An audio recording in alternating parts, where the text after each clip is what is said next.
नमस्कार, आप देख रहे हैं जन टीवी और मैं आपके साथ गौरवी। चलिए आज के बुलेटिन की शुरुआत करने से पहले नजर डालेंगे हेडलाइंस की ओर।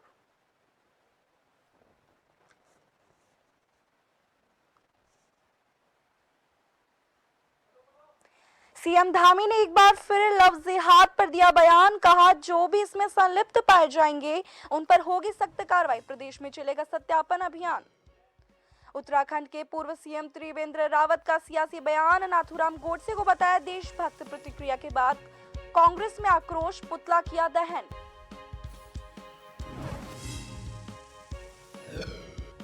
देहरादून निगम ने मलिन बस्तियों को दी राहत। 18,000 भवनों का किया 5 साल का कर माफ। चालू वित्तीय वर्ष से होगा देना। बस्तियों में लगेगा कैंप। मॉनसून के सक्रिय होते ही स्वास्थ्य विभाग अलर्ट। डेंगू जैसी बीमारियों को लेकर अभी से शुरू की तैयारी। जुलाई के महीने में फैलता है अधिक। विभाग ने चलाया जागरूकता अभियान। उत्तरकाशी गंगोत्री नेशनल पार्क में भारी बर्फबारी से एक ट्रैकर की हार्ट अटैक से मौत। सेना के 2 हेलीकॉप्टर कर रहे रेस्क्यू। पहले मौसम खराब होने के चलते नहीं लाया जा सका था।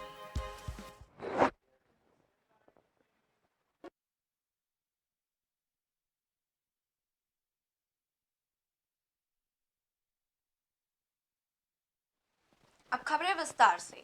उत्तराखंड में प्रदेश में नदियों के किनारे हो रहे अतिक्रमण को लेकर मुख्यमंत्री ने साफ निर्देश दिए हैं।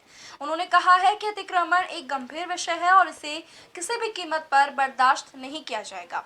वहीं दूसरी ओर उन्होंने कहा कि नदियों के किनारे सालों से रह रहे लोगों के नियमितीकरण के लिए कैबिनेट में एक समिति का गठन किया गया है, लेकिन सरकार उनको लेकर बहुत ज्यादा गंभीर नहीं है।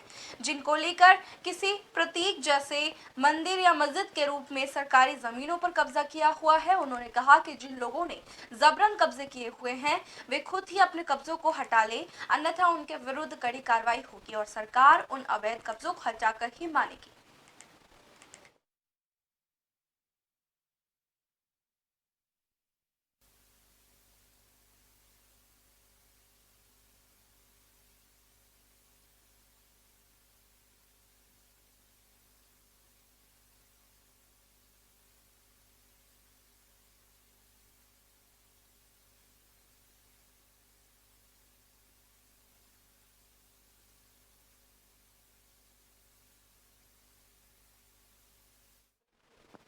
प्रदेश के चर्चित अंकिता हत्याकांड के तीनों आरोपी पुलकित, सौरभ और अंकित आज न्यायालय में भारी सुरक्षा के बीच पेश हुए। इस दौरान पुलिस ने तीनों आरोपियों की सुरक्षा को देखते हुए मीडिया और कुछ एडवोकेट को न्यायालय परिसर में प्रवेश नहीं करने दिया। आज उस मामले में 2 गवाहों की गवाही हुई। वहीं इस दौरान मृतका अंकिता के परिजन भी कोर्ट पहुंचे और अंकिता केस की पैरवी कर रहे शासकीय अधिवक्ता जितेंद्र रावत को इस केस से हटाने के लिए प्रार्थना पत्र दिया, जिसको न्यायालय ने सुरक्षित रख लिया है। वहीं न्यायालय ने इस केस की सुनवाई के लिए अग्रिम तिथि 30 जून मुकर्रर कर दी है।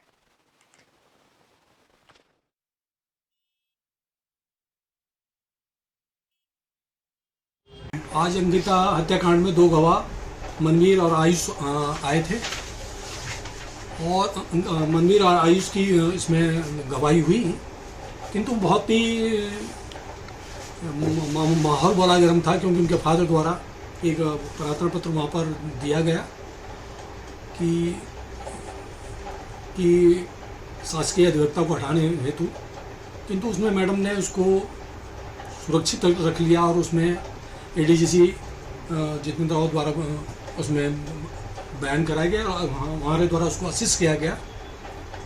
और बयानों में मनवीर और आयुष द्वारा जो भी बयान दिए गए वह कोर्ट द्वारा अपने सामने उद्धृत किए गए। उनके फादर भी वहाँ पर कोर्ट रूम में बैठे थे और अब 30 जून की इसमें तिथि नियुक्त है। बताना चाहता हूँ कि आप पूरी जनता मुझे देख रहे हैं कि आरोपों को लेकर सरकार प्रशासन किस ढंग से सरकारी सेवाएं प्रदान कर रहे हैं और टाइम पे यहाँ पहुँच रहे हैं ये मुजरिम।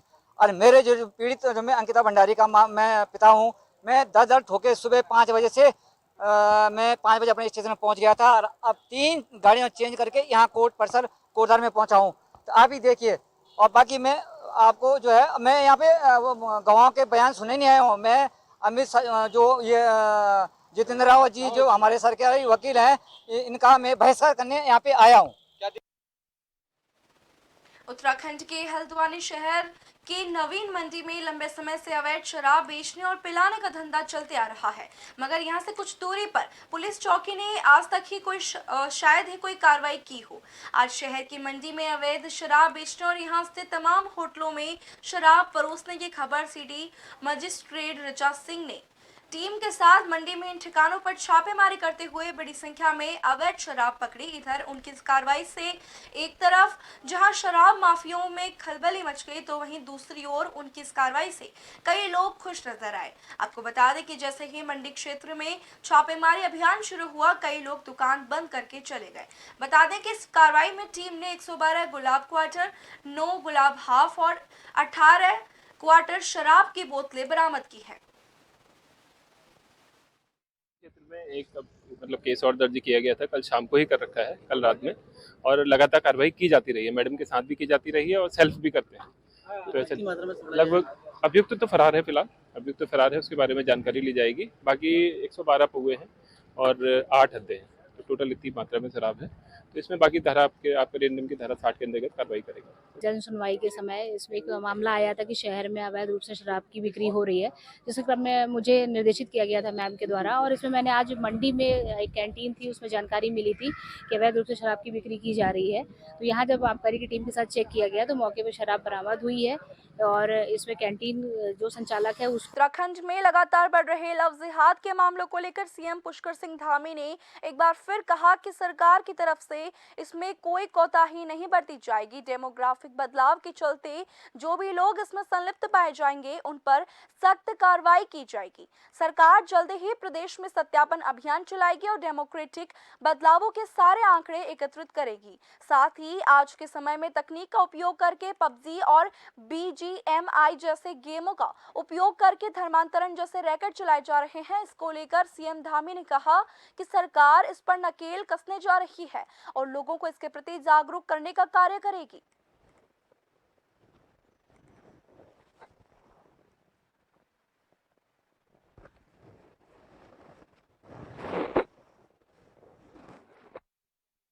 वेरिफिकेशन किए जा रहे हैं।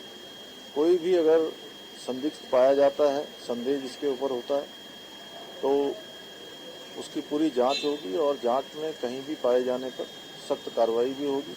इसी प्रकार से जो लव जिहाद के जो मामले आए हैं उस पर भी हमने सख्ती से जो है उसकी जांच, सख्ती से उस पर कार्रवाई इसके लिए पहले ही कहा है। और आज इस पर हम एक बड़ी बैठक भी DGP पुलिस उनके सबके साथ करने वाले हैं।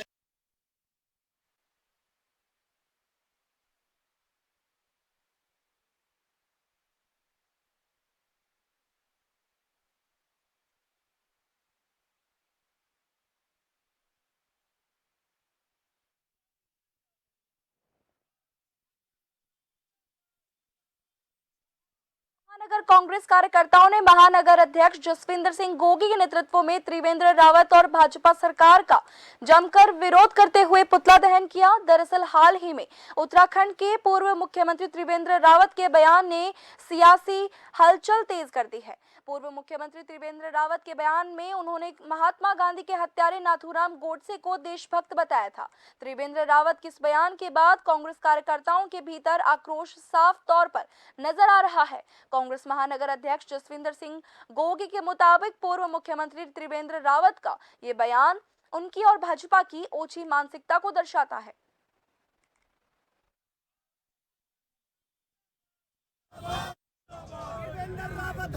नाथूराम गोडसे एक देशभक्त थे, उनकी देशभक्ति पर संदेह नहीं किया जा सकता है। लेकिन राहुल गांधी कौन सा गांधीवाद पर चल रहे हैं?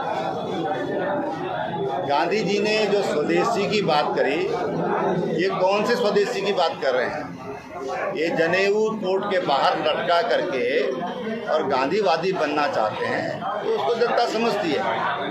और इसलिए राहुल गांधी देश की छवि को खराब करने का काम कर रहे हैं, इसके अलावा कुछ नहीं कर रहे। जो माननीय पूर्व मुख्यमंत्री त्रिवेंद्र सिंह रावत जी का बयान आया है, जिसमें उन्होंने राष्ट्रपिता महात्मा गांधी जी के हत्यारे नाथूराम गोडसे को देशभक्त बताया है, जिसकी हम कड़े शब्दों में निंदा करते हैं।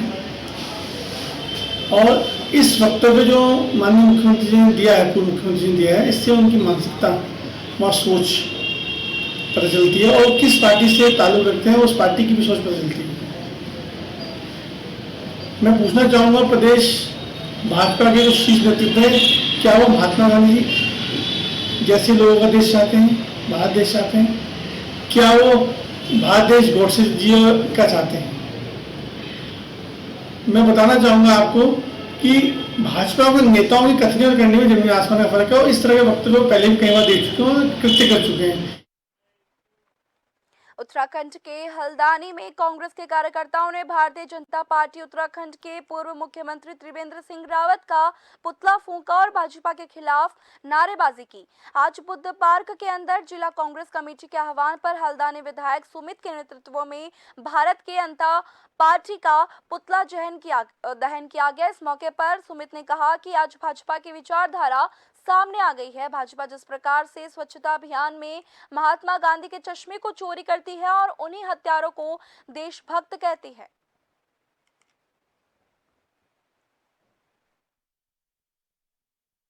वाकई में कलयुग आ गया है। राम राज्य की परिकल्पना जो ये कराते हैं बार भारतीय जनता पार्टी, भगवान श्री राम के नाम से राजनीति उजागर करते हैं। आज वाकई में महात्मा गांधी जी, जो कि पूरे विश्व में भारत की एक पहचान है, जिनको स्वयं भारतीय जनता पार्टी स्वच्छ भारत अभियान में उनके चश्मों को चोरी करती है, लेकिन असली जो बात है, असलियत जो है वो बाहर निकल के आ गई।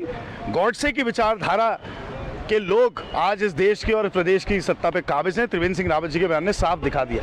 और बड़े दुर्भाग्य का विषय, त्रिवेंद्र सिंह रावत जी पे देशद्रोह का मुकदमा होना चाहिए और त्रिवेंद्र सिंह रावत जी को पूरे देश से और उत्तराखंड वासियों से क्षमा मांगनी चाहिए। देखिए, ये भारतीय जनता पार्टी की मानसिकता उजागर हो रही है। भारतीय जनता पार्टी के नेता उस समय भी देश की आज़ादी की जब लड़ाई लड़ी जा रही थी, अंग्रेजों के मंसूबे पूरे करते थे। आज वो मानसिकता दिखाई दे रही है कि वो आज नाथूराम गोडसे की तारीफ कर रहे हैं, जिस महात्मा गांधी को हिंदुस्तान नहीं पूरी दुनिया महात्मा मानती है। और पूरी दुनिया में, इंग्लैंड और कई देशों में मुझे जाने का मौका मिला, और जब महात्मा दुनिया के 5 स्टैचू लगे होते। उत्तराखंड के देहरादून में वैध मलिन बस्तियों को नगर निगम ने बड़ी राहत दी है। बता दें कि नगर निगम के द्वारा करीब 18,000 भवनों का 5 साल का कर माफ कर दिया गया है। अब चालू वित्तीय वर्ष से ही इन बस्तियों को भवन कर वसूला जाएगा। वहीं मेयर सुनील उनियाल गामा का कहना है कि मलिन बस्तियों से बीते 5 वर्ष का भवन कर ब्याज सहित लेने का कोई औचित्य नहीं था, इसलिए नगर निगम ने पुराने कर माफ करते हुए वैध इन बस्तियों के इसी वर्ष से कर वसूली करने का निर्णय लिया गया है। साथ ही कर अनुभाग की ओर से कैंप लगाकर मलिन बस्तियों के भवनों से कर जमा कराया जाएगा।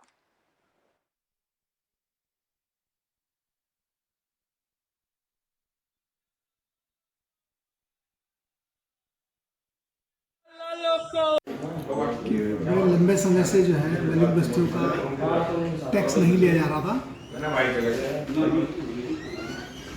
अभी हमारी बोर्ड बैठक में तय हुआ था कि सभी मलिन बस्तियों का टैक्स लिया जाएगा, और जितने मलिन बस्ती के हमारे लोग हैं उनकी भी लगातार ये था कि हमारे से टैक्स लिया जाए। तो हमने निर्णय लिया है कि टैक्स जो है मलिन बस्ती उनका अभी कैंप लगा के और उनके टैक्स जो है उनसे लिया जाएगा, उनसे वसूला जाएगा। नगर निगम ने ये भी तय किया है कि टैक्स जो है हम एक जो वित्तीय वर्ष हमारा 23-24 है, इसी वित्तीय वर्ष का हम उनसे टैक्स लेंगे। और स्वेच्छा से अगर कोई पुराना टैक्स देता है और वो पुराना टैक्स देना चाहता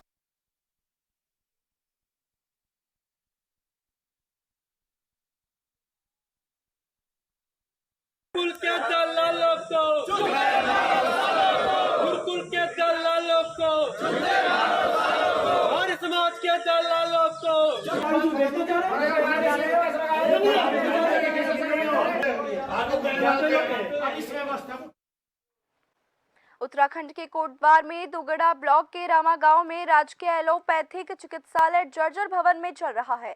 भवन पूरी तरह से जर्जर हो चुका है। कभी भी बड़ा हादसा होने की संभावना बनी हुई है।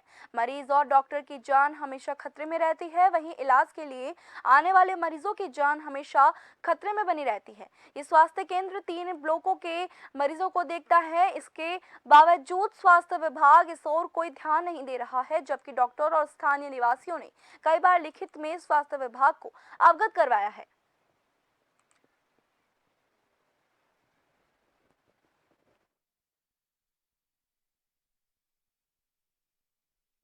हॉस्पिटल का मेन जहाँ ओपीडी वगैरह होते थे पहले दूसरी साइड में होती थी, वहाँ जब छत गिरने लगी तो हम इधर शिफ्ट हुए हैं और ये स्थिति काफ़ी समय से ऐसी बनी हुई है। इस बारे में समय समय पर हम विभागीय अधिकारियों को सूचना दी जा चुकी है और सीएमओ सर खुद निरीक्षण करके गए हुए हैं। 2011 में बनाई हॉस्पिटल, ये रामा गांव के नाम से है और यहाँ स्थिति मतलब 2013 से इसकी जर्जर स्थिति है और कई लेटर दे चुके हैं और ये गांव के बीच में बहुत सुंदर है, बहुत अच्छे से कवर करता है और यहाँ दिन भर में मतलब 30 मरीज आते हैं, 30-25 है ना। तो हम चाह रहे हैं कि इसमें एक लेडीज़ डॉक्टर आए और जो मतलब महिलाओं का कभी इमरजेंसी हो जाता है तो हम चाह रहे हैं कि यहाँ पे लेडीज़ डॉक्टर आए। लक्सर के अकोटा कला और औरंगजेब गांव में हाईकोर्ट के आदेश पर लक्सर प्रशासन ने पुलिस बल के साथ तालाब पर अतिक्रमण कर बनाए गए दर्जनों मकानों को ध्वस्त कर दिया। इस दौरान मकानों में रह रहे लोग रोते तड़पते रहे, लेकिन प्रशासन का पीला पंजा मकानों को ध्वस्त करता ही चला गया। ध्वस्त किए गए मकानों में रह रहे लोगों का कहना है कि वो हाईकोर्ट के आदेश का पालन करते हैं, लेकिन कई मकान इंदिरा आवास योजना से बने हुए हैं। उस समय राजस्व विभाग ने कहा था कि जब इन मकानों को बनवाया जा रहा था, क्या जब तालाब की जमीन नहीं थी, उनका कहना है कि प्रशासन के द्वारा उनके लिए कोई इंतजाम नहीं किया गया। अब उनके बच्चे कहां जाएंगे? आदेश है वो हमने बिल्कुल हमें मंजूर है हर तरह से, पर सर हम ये कहना चाह रहे हैं कि इसमें जैसे कि ये 16 परिवार हैं फिलहाल, इसमें से 5 से 6 लोगों के मकान इंदिरा आवास योजना से बने हुए हैं। तो सर उस टाइम राजस्व विभाग कहाँ था जब ये लोग मकान बना रहे थे? ये लोगों ने इतने बड़े बड़े मकान बनाए हैं तो उस टाइम राजस्व विभाग कहाँ था? तालाब तो तब भी था यहाँ पर। 197 नंबर का रकबा जो है 6.25 बीघे है कागजों में। ये बता रहे कि 1951 के आधार पर हमें नक्शा चाहिए। भाई फिलहाल के जो नक्शा देखेंगे आप, फिलहाल के नक्शे पे ये पूरा पश्चिम हो रहा है। अगर आप उत्तर दक्षिण करोगे तो सबके मकान बच रहे हैं। ग्राम अकोटा औरंगजेबपुर में माननीय उच्च न्यायालय के द्वारा तालाब की भूमि पर कुछ मकान बने हुए थे जिनको हटाने के आदेश पारित किए गए थे। तो लगभग ये 8-10 मकान हैं और जिसमें 12 परिवार निवास कर रहे थे। इन सभी मकान जो तालाब की भूमि में बने हुए थे उनको आज बलपूर्वक जेसीबी मशीन के माध्यम से हटाया जा रहा है। देखिए इसमें पूर्व में क्या रहा होगा, लेकिन वर्तमान में जो माननीय न्यायालय का आदेश है हमें उसका अनुपालन करना है और माननीय न्यायालय के आदेश के अनुसार तालाब की भूमि में जो भी मकान आ रहे हैं उन सभी को हटाया जा रहा है। बढ़ेंगे आगे की खबरों की ओर, लेकिन एक छोटे से ब्रेक के बाद।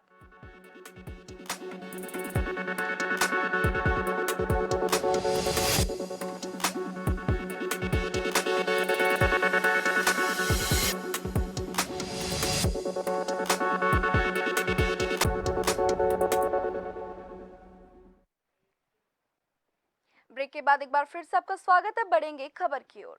गंगोत्री कालिंदी बद्रीनाथ ट्रेन रूट पर कालिंदी बेस कैंप के पास मृतक व्यक्ति के शव को लाए जाने हेतु सेना के 2 हेलीकॉप्टर के द्वारा रेस्क्यू लगातार जारी है।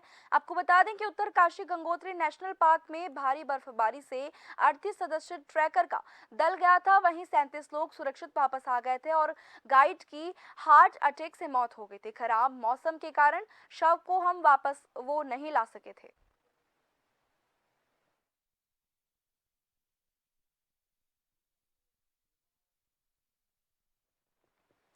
खबर चंपावत से है, जहां के चौकी गांव के कुछ दबंग लोगों ने चंपावत व्यापार मंडल अध्यक्ष विजय चौधरी के प्रतिष्ठान पर जाकर उन पर हमला कर दिया। हमले में व्यापार मंडल अध्यक्ष गंभीर रूप से घायल हो गए। उनकी तहरीर पर पुलिस ने मारपीट करने वाले दबंगों के खिलाफ हत्या का हत्या के प्रयास का मुकदमा दर्ज कर लिया है। वहीं व्यापार मंडल अध्यक्ष का जिला चिकित्सालय चंपावत में उपचार चल रहा है। बता दें कि व्यापार मंडल अध्यक्ष पर हुए हमले को लेकर व्यापारियों में काफी आक्रोश है।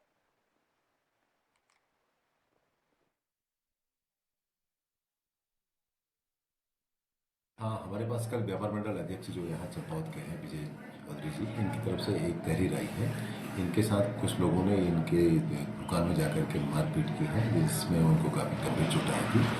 तो ये उनकी तहरीर पर हमने यहाँ पर एक FIR जो इसमें लॉन्च की है, जो 147, 148, 150, 323 है। तो ये FIR लॉन्च की है। 5 लोग इसमें जो ये पकड़े गए हैं, उनके खिलाफ हमने उनको माननीय न्यायालय आज जो है भेज दिया। खबर उत्तरकाशी से है, जहां के मोरी तहसील के आराकोट से 2 बहनों को भगाने का मामला सामने आया है। दरअसल यूपी के मुजफ्फरनगर के विशेष समुदाय के एक युवक के द्वारा नेपाली मूल की 2 नाबालिग सगी बहनों को भगाकर अपने साथ ले जाने का आरोप था। स्थानीय लोगों को इसकी भनक लगते ही युवक को पकड़कर आराकोट पुलिस चौकी में पुलिस के हवाले किया, जहां पर पुलिस टीम ने हर पहलू से जांच करके युवक को गिरफ्तार कर लिया है। बता दें कि उत्तरकाशी में 10 दिनों के भीतर ये दूसरा मामला सामने आया है। कल शाम को लगभग 5 बजे के आसपास था, ये जो हमारी आराकोट चौकी है उस पर कुछ वादी आया और उसने बताया कि उसकी 2 बेटियां हैं, जिनकी उम्र जो है 14 और 16 साल है, जो कि नाबालिग हैं। उनको एक व्यक्ति जो है बहला फुसला कर कहीं ले जा रहा है।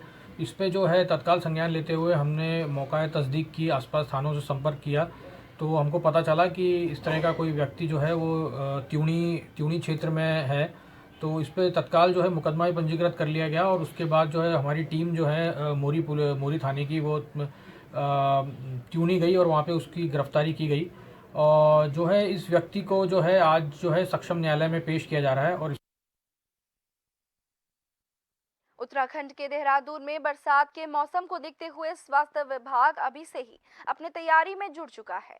CMO देहरादून डॉक्टर संजय जैन का कहना है कि डेंगू के मामले जुलाई के महीने में सबसे ज्यादा देखने को मिलते हैं और जिसके लिए अभी से हमारी तरफ से जागरूकता अभियान चलाया जा रहा है। तमाम जगह पर कैंप लगाकर लोगों को जागरूक किया जा रहा है कि डेंगू के मच्छर से किस तरीके से बचाव किया जा सकता है, क्योंकि डेंगू का जो मच्छर होता है वो शाम के टाइम में ही काटता है और साफ पानी में पनपता है। और इसके लिए लोगों को जागरूक किया जा रहा है कि वे अपने कूलर, गमले आदि में पानी इकट्ठा नहीं होने दें।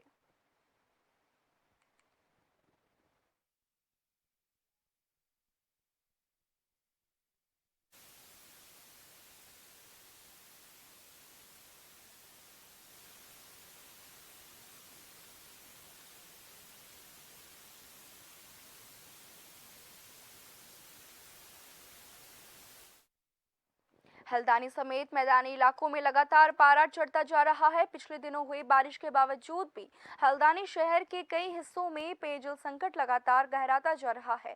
हालांकि वहां टैंकरों से आपूर्ति की जा रही है, लेकिन सवाल ये उठ रहा है कि शहर के अंदर पेयजल सप्लाई सामान्य क्यों नहीं है। जल संस्थान में पानी भरने के लिए लगी ट्रैक्टरों की लाइन इस बात का सबूत दे रही है कि पेयजल आपूर्ति सामान्य नहीं हो पा रही है। वहीं जिलाधिकारी ने संज्ञान लेते हुए जल संस्थान के अधिकारियों को पेयजल लाइन में लीकेज की समस्या को चिन्हित करने को कहा है।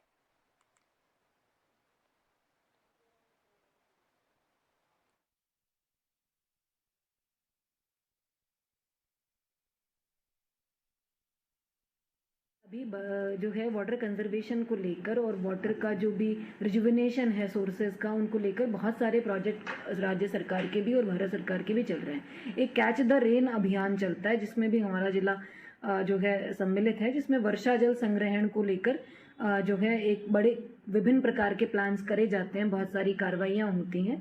इसमें जो नोडल अधिकारी हैं उनके साथ समय समय पर बैठकें होती रहती हैं, उनको निर्देशित किया जाता रहता है कि आप जल संरक्षण को लेकर जो जन जागरूकता फैलाई जानी है, जिस प्रकार के कंस्ट्रक्शन के या एग्जीक्यूशन के वर्क होने हैं, कहीं पे पॉन्ड्स बनने हैं, कहीं अमृत सरोवर बनने हैं, कहीं पे वाटर सेविंग के विषय में आईईसी एक्टिविटीज़ करके लोगों को जागरूक करना है। तो ये सब कार्रवाइयाँ लगातार चलती रहती हैं प्रशासन के विभिन्न विभागों के माध्यम से, अभी भी चल रही हैं और आगे जो मानसून सीजन है उसमें भी इस अभियान को हम लोग आगे बढ़ाएंगे। सप्लाई में भी क्राइसिस हो रहा है क्योंकि पेयजल की जो किल्लत है वो कुछ जगह पे लीकेज की समस्या मेरे सामने आई है कि वाटर की अवेलेबिलिटी वैसे तो कम है, लेकिन वाटर की अवेलेबिलिटी होने के बावजूद भी कुछ एरियाज में वाटर सप्लाई लाइन के लीकेज होने की वजह से दिक्कतें आ जाती हैं। उत्तराखंड में 30 जून के बाद कभी भी मानसून दस्तक दे सकता है। ऐसे में सरकार और प्रशासन अब इससे तैयारियों में जुट गए हैं, जिससे आम जनता को बरसात के दिनों में जलभराव की समस्या से निजात मिल सके। देहरादून नगर निगम के तहत 40 से ज्यादा बड़े नाले हैं जो बरसात के दिनों में चौक हो जाते हैं। ऐसे में बारिश का गंदा पानी कॉलोनियों में घुस जाता है, जिससे लोगों को काफी दिक्कतों का सामना करना पड़ता है। वहीं मेयर सुनील उनियाल गामा का कहना है कि हमने सफाई अभियान की शुरुआत मार्च से ही शुरू कर दी थी, अभी भी लगातार अभियान चल रहा है।